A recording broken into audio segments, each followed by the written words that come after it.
அழைக்கது குறும்பாடு, குணத்தை மறைப்பது பெரும்பாடு.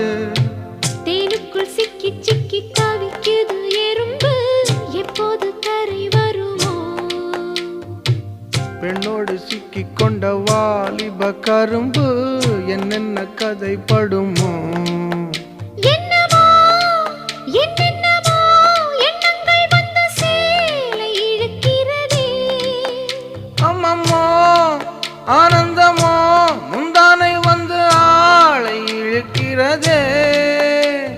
மச்சான் மச்சான் என்ன கூத்து, வச்ச கண்ண கொஞ்சம் மாத்து.